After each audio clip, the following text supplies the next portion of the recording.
Alan Wake 2 recently got a new trailer during opening night live at Gamescom, which was incredible, and you guys should go check it out. Personally, I can't wait to dive deep into what was shown off in that trailer, including an awesome reference to Control, which I did end up putting out on my Twitter.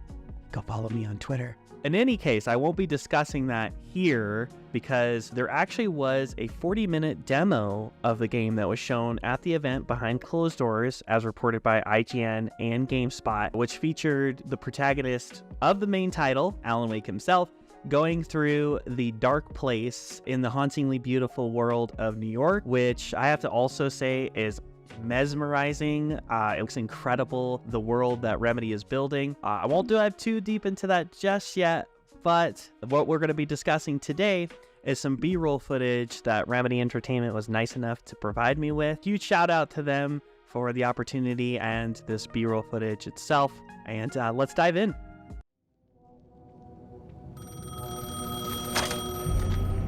Hello? Alan Wake? Yes. Do you know who I am?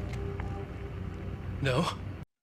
So as you can tell during this scene of the B-roll footage, Alan is talking to an unknown character on the other side of the phone who's telling him that he needs to go to Caldera Street Subway. And by the way, those that don't know what Alan Wake is, Caldera could be a reference or callback to Cauldron Lake, which Alan Wake ends up finding himself in the first game, where, funny enough, his wife goes missing and falls into the dark place from there. Alice? Alice?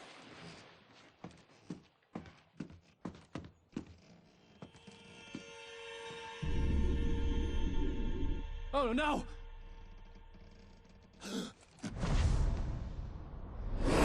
What I find very interesting about this scene in particular, the man seems to know a lot about Alan Wake himself, even with him being in the dark place. So we don't know if this person is an enemy or an ally to Alan Wake, but we do know that we'll be following his lead throughout the game, and I'm sure he'll give us some directions. Alan Wake, feeling like he's had deja vu while speaking to the man, he ends up hanging up on him, and then Alan Wake finds the key card to the subway station, which I'm assuming is where players are going to head next, as the footage cuts off and then lead straight into gameplay afterwards. I really like the sense of mystery in this scene between Alan and this unknown person, because kind of leads you to kind of speculate on some things in terms of who it could be. I've already got a couple ideas of who I believe it might be trying to help him out, but I don't want to give anything away in terms of my theories as to not spoil anything, but just know I kind of feel like it's someone important.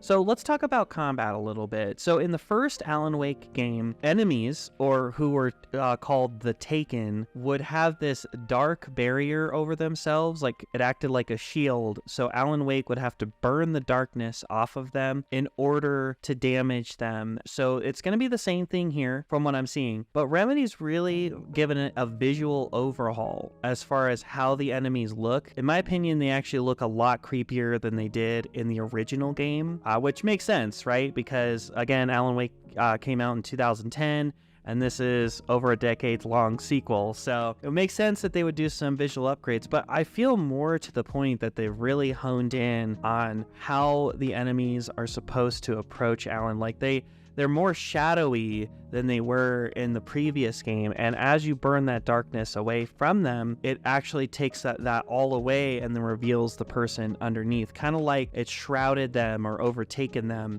See what I mean? Yes, this game is going to have combat. It does look more methodical than the first game, and it also, to me, feels like it's going to have more purpose. Sam Lake even said himself, "It's not wall-to-wall darkness and horror and you creeping down a corridor and monsters coming at you." Thanks, Sam. That the game is not just going to be wall-to-wall corridors, that you're going to want to take your time with the game, from how I understand it. It's really going to build the world around Alan Wake and Saga Anderson as you're kind of playing as one or the other, and it's not going to be in-your-face jump scares. And by the way, I'm also a huge Resident Evil guy. Anyone that follows me on Twitter knows, again, shameless plug, follow me on Twitter, then you know that I love Resident Evil games, particularly when it comes to atmosphere. And that was one thing that Sam Lake and his team, from how I understand it, and GameSpot's interview with him, wanted to take to heart and really kind of build around. It's also going to be based on psychological horror, so like things like Seven and Twin Peaks, those kind of inspirations are going to be found throughout the game, and I actually can kind of tell that, even from Alan Wake's side, that those influences are kind of bleeding into it, where as you're exploring the world, it kind of just feels, you get this like tension, like there's an overall arching story that is unfolding before you. Interestingly enough, Alan Wake will have his own mind room, although I don't know exactly what it's called on his side. It's the cabin, from what I believe is the DLC cabin at the end of the Return for the first game. And if you guys remember, that's where he also started writing the book Return, for him to make his grand entrance, or his quote return. Yeah, you suck. Now, one thing I've seen other outlets talk about, which I don't know if this is the official name for it or not, but it basically, Alan can find inspiration throughout his journey, which allows him to then go back to that cabin setting, write a portion of what he sees as the inspiration for his story to allow him to continue on through the next section of the game. So like, for instance, there's like a subway section that Alan can't progress past, and out of that section, he goes back to the cabin, he writes a new section into the world, or into his story rather, that opens up that subway section to allow him to progress further. Very interesting stuff too. And beyond that as well, he also has a tiny device with him. It's like a little light that he carries around. It looks very interesting. And I'm not too sure what the name of it is officially, but from what I've seen out of the footage, there are these echoes that you can find throughout the world. And he can pull out this like little device, this light, that then changes the world around him. I don't know if it's an alternate dimension, or maybe it's just to uncover the darkness that was there, but it opens up those sections instantaneously, and it's kind of using the power of current gen systems to load in new areas of the game. Like, he walks up on some dumpsters on the side of the street, and you see this like echo there, pulls out the device, boom, then that opens up the new section to the underground portion of the subway, which, going back to earlier, is where he kind of got the key card. That little device, it kind of reminds me of Dumbledore's Deluminator from Harry Potter, where like he sucks in the light from, everything in the area. I don't know if that's maybe where they got some of the inspiration for that little device that he carries with him, but I am curious to know if you're going to be able to use it during combat portions game. Like, you can pull it out kind of like the flare that was in the original game. It'll be interesting to see where Remedy ends up taking that, and if it's going to be implemented into combat. Going back into the atmosphere of the game, there's one scene that Remedy showed, which is Alan walking around the world while it's just raining, and it's in this neon portion of New York City's dark place. I love how you can see the passion for this game coming through based off of that scene alone, and to really make you kind of feel immersed in the world. I can't wait to see where they take that to, and to just stop and look at what they've created in the dark place, even if it's these small moments where it's raining in a neon lit New York City where monsters are out to kill you.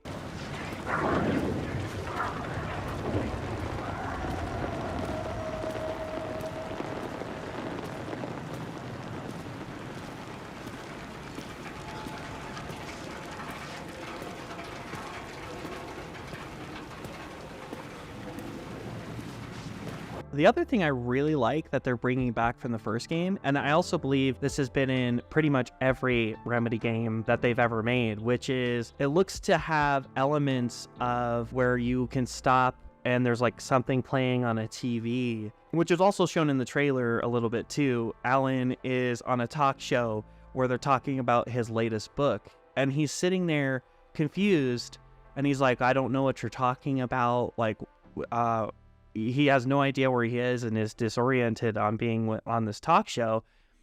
But part of that I also believe is the dark place taking him there because it mirrors a scene in the first game where it's very brief. Like you don't get zoomed in into the footage or anything because it's all shown on a TV, but pretty much he's talking about his latest book at that point, the Alex Casey books that he writes. I can kind of tell that they are bringing some of that into this world. I'm also curious to know if Night Springs, the little TV show that was in the first game, will make a return in the sequel. I would not be too surprised if it wasn't, though, because fans would be disappointed if it wasn't. And for those that don't know, Night Springs was kind of like the Twilight Zone inside the Alan Wake universe, where you would come upon it maybe just exploring the world and it would just pop up on the TV.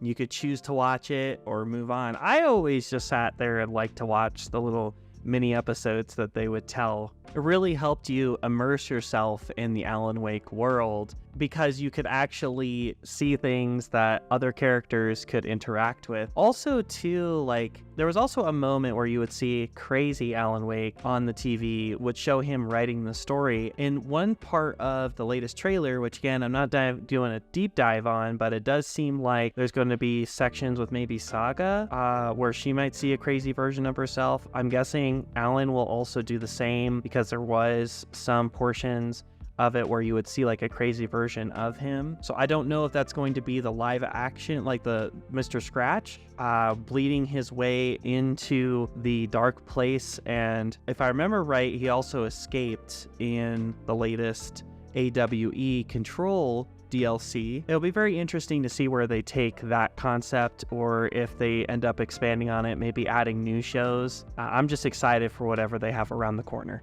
You'll also get some audio sequences throughout the game as you're traveling the world, where those echoes that I was talking about before come into play as well. And from what I've seen is the Brightfall section of Saga's gameplay bleeding into the dark place. So maybe they're discussing Alan Wake, or they're talking about his journey, or, you know, going through their investigations. So it'll also be very interesting to see where they take those kind of sections, but it also has that feeling of like Control, where in Control they would take sections of the game and blend it with live action, which is, I think they're kind of emphasizing more with Alan Wake 2 this time around, where they're trying to blend like live action scenes with gameplay. The graphics in it, just based off of what I've seen, just look incredible. So it'll be interesting to see how they're going to flesh that out throughout the whole game. Some say it's not completely seamless as far as the live action goes, but I guess we'll kind of have to see. In my opinion, it looks very good for what's there, and I actually do really like those sections. But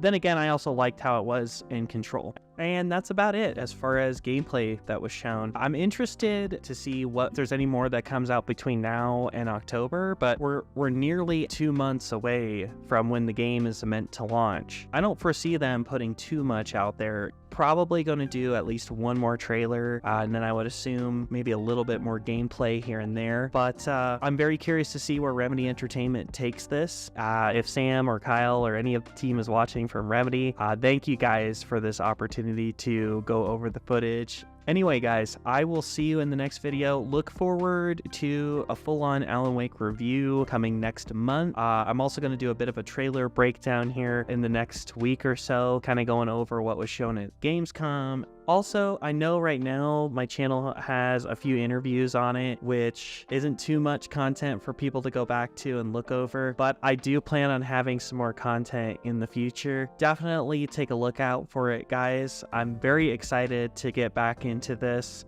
And this was my opportunity to kind of jump in and share a game that I love since I first played it. Alan Wake 1 is considered to me to be one of my top 5 favorite games of all time. All right, guys, thanks for watching. See you in the next one. Much love. Bye.